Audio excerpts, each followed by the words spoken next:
Hello, welcome to my student support system.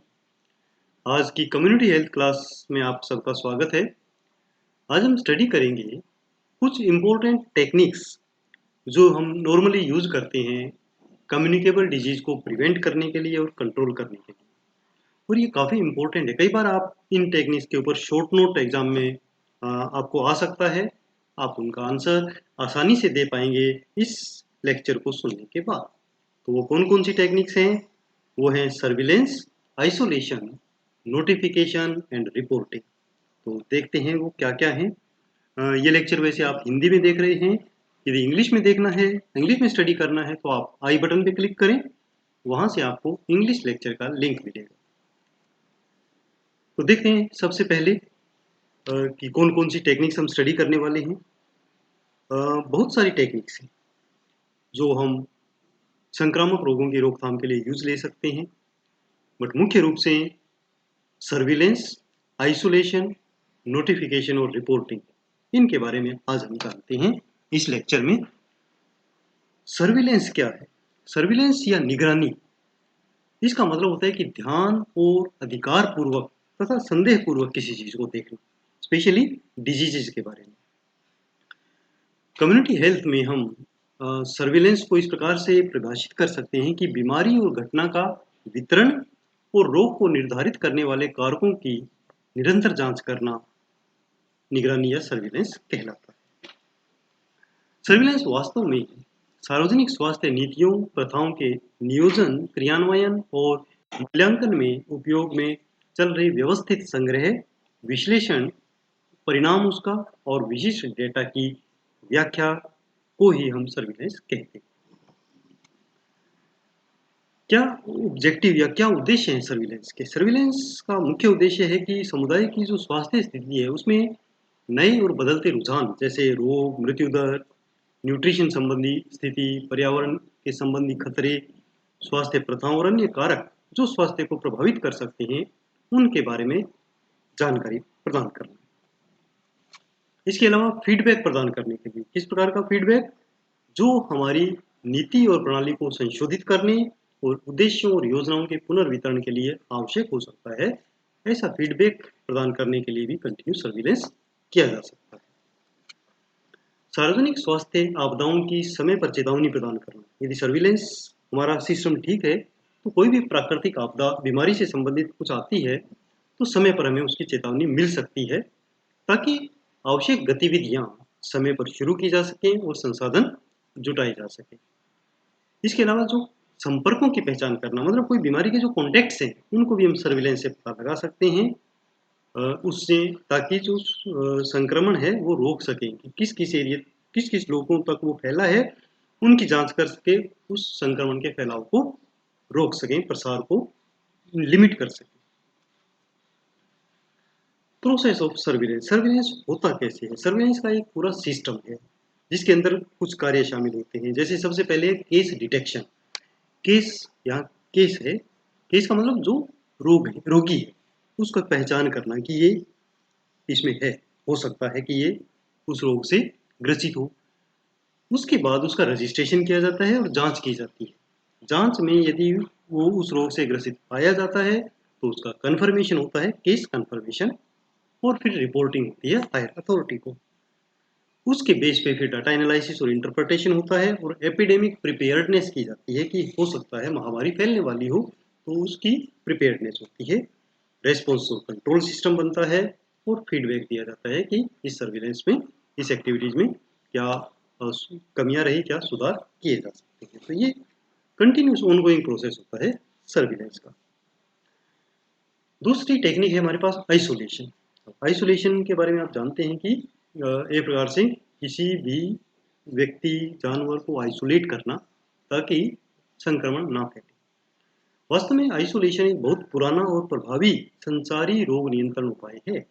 इसे ऐसी जगहों पर और ऐसी स्थितियों के तहत संक्रमित व्यक्ति और जानवरों को, जो संक्रमित लोगों से संक्रमण फैला सकते हों, प्रत्यक्ष या अप्रत्यक्ष रूप से, उनको सीमित करने के लिए जरूरी है। और उनको निश्चित समय अवधि के लिए, कौन सी समय अवधि? जो उसकी कम्युनिकेबल पीरियड है, जो जब तक वो रोग को फैला सकता है, उस समय तक के लिए पृथक्करण किया जाना, अलग किया जाना के रूप में परिभाषित किया जाता है। आइसोलेशन या अलगाव का मुख्य उद्देश्य होता है कि रिजर्वायर मतलब जहां पर वो बैक्टीरिया वायरस एजेंट हैं, वहां से वो अति संवेदनशील मेजबानों तक उस एजेंट का प्रसार न हो सके और रोग को नियंत्रित करके हम पूरे समुदाय की रक्षा कर सकें। टाइप्स ऑफ आइसोलेशन, आइसोलेशन के जो प्रकार हैं वो बहुत सारी चीज़ों पर निर्भर करते हैं कि रोग की सीवियरिटी कितनी है और उसका जो मोड ऑफ ट्रांसमिशन है, कैसे वो फैलती है बीमारी, उसके आधार पर अलग-अलग प्रकार का हो सकता है। उसमें जो प्रकार हैं उनमें शामिल होते हैं standard isolation, strict isolation, protective isolation, high security isolation, home isolation, hospital isolation, respiratory isolation और एंट्रिक आइसोलेशन। किसी भी टाइप का जो आइसोलेशन है उसमें क्या-क्या स्टैंडर्ड प्रिकॉशन रखी जाएंगी, वो अगेन डिपेंड करेगा जो रोग का बीमारी का फैलाव का तरीका है, मोड ऑफ ट्रांसमिशन है, उसके आधार पर। और ये एपिडेमियोलॉजिस्ट डिसाइड करते हैं, महामारी विज्ञान के द्वारा ही ये बातें निर्धारित की जाती है। अब एपिडेमियोलॉजी का क्या है उसको जानने के लिए आप एपिडेमियोलॉजी वाला लेक्चर देख सकते हैं, इसी चैनल पर आपको मिलेगा। आप सर्च करें एपिडेमियोलॉजी इन हिंदी और एपिडेमियोलॉजी इन इंग्लिश। उसके बाद है नोटिफिकेशन। नोटिफिकेशन या अधिसूचना उन अधिकारियों को संचारी रोगों का पता लगाने के बारे में सूचित करने की एक प्रक्रिया है जो उसे नियंत्रित करने और रोकने के लिए जिम्मेदार है।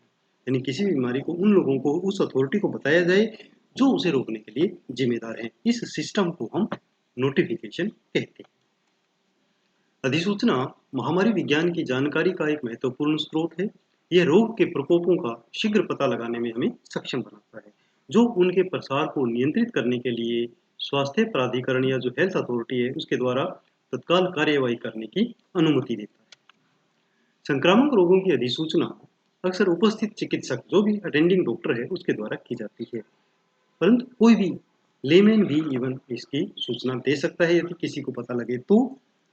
सभी मामलों में नोटिफिकेशन होने के बाद जो कन्फर्म केस को किया जाता है वो हेल्थ अथॉरिटी द्वारा किया जाएगा।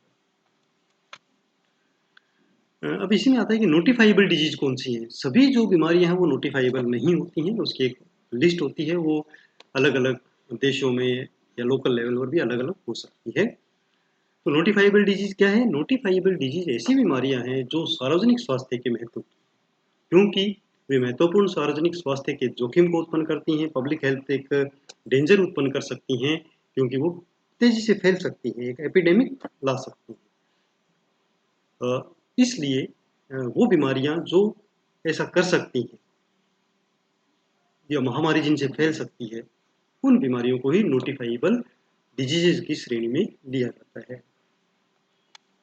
और ये जो अधिसूचित या नोटिफाइबल डिजीज हैं, ये अलग अलग देशों की जो हेल्थ अथॉरिटीज हैं वो अलग अलग अपनी नोटिफाई कर लिस्ट बनाती है नोटिफाइबल डिजीजेज की, और इवन एक देश के भीतर भी अलग अलग एरिया में, अलग अलग राज्यों में, इवन अलग अलग डिस्ट्रिक्ट्स में अलग अलग नोटिफाइबल डिजीज हो सकती हैं। जिन रोगों को सार्वजनिक स्वास्थ्य के लिए गंभीर खतरा माना जाता है उन्हें ही अधिसूचित रोगों की सूची में शामिल किया जाता है, और क्लियर निर्देश होते हैं कि वो अधिसूचना किस लेवल पर किसके द्वारा किस अथॉरिटी को दी जाएगी, और आगे फिर उसकी प्रॉपर रिपोर्टिंग होती है। तो रिपोर्टिंग क्या है? रिपोर्टिंग भी एक तरीका है, एक सिस्टम है जिसके द्वारा हम संक्रामक रोगों के फैलाव को रोकते हैं। संक्रामक रोगों के प्रसार को रोकने के लिए अंतर्राष्ट्रीय स्तर पर भी संचारी रोग नियंत्रण का एक सार्वजनिक जो स्वास्थ्य पब्लिक हेल्थ है उसकी प्रायोरिटी है, और इसके लिए सभी स्तरों पर एक सटीक और कुशल रिपोर्टिंग प्रणाली की आवश्यकता होती है, चाहे वो नेशनल लेवल हो चाहे इंटरनेशनल हो, सब जगह प्रॉपर रिपोर्टिंग होती है। यदि रिपोर्टिंग प्रणाली प्रभावी है और कवरेज राष्ट्रीय स्तर पर है तो ये विशेष बीमारियों, उपचार दिए गए जो उपचार दिया गया है और जो रोग विशिष्ट मृत्यु दर है, मोर्टेलिटी या मोर्बिडिटी से संबंधित जो डाटा है प्रॉपर तरीके से वो प्रदान कर सकते हैं। रोग की रोकथाम और नियंत्रण की योजना मूल्यांकन में संचारी रोग के मामलों की जो रिपोर्टिंग है वो बहुत महत्वपूर्ण है। रिपोर्टिंग प्रभावी निगरानी का एक अभिन्न अंग है। रोगों के मामलों की रिपोर्ट करने के लिए प्रत्येक स्तर पर एक उचित प्रारूप होना चाहिए, यानी एक निश्चित फॉर्मेट होना चाहिए, उसी के अंदर ही भरकर वो रिपोर्टिंग जानी चाहिए।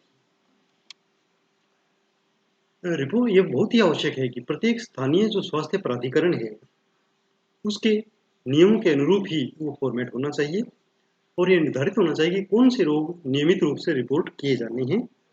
एक संचारी रोग की रिपोर्ट बनाते समय रोगी का जो आइडेंटिफिकेशन डाटा है वो भी जाना चाहिए, जिसमें नाम, पता, उसका डायग्नोसिस, उम्र, सेक्स और रिपोर्ट किस डेट को की गई है, वो सारे डाटा उस रिपोर्ट में जाने चाहिए ताकि आगे कंफर्मेशन वगैरह के लिए कोई हायर अथॉरिटी को प्रॉब्लम ना हो।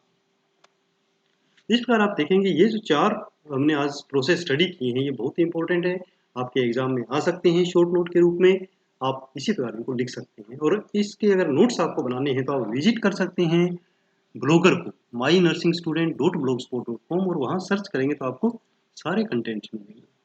इसके अलावा आप लेटेस्ट अपडेट के लिए चैनल को सब्सक्राइब कर सकते हैं, फेसबुक पेज को लाइक कर सकते हैं, फॉलो कर सकते हैं ट्विटर पर, इंस्टाग्राम पर और Facebook group nursing notes join कर सकते हैं। धन्यवाद, आपका दिन शुभ।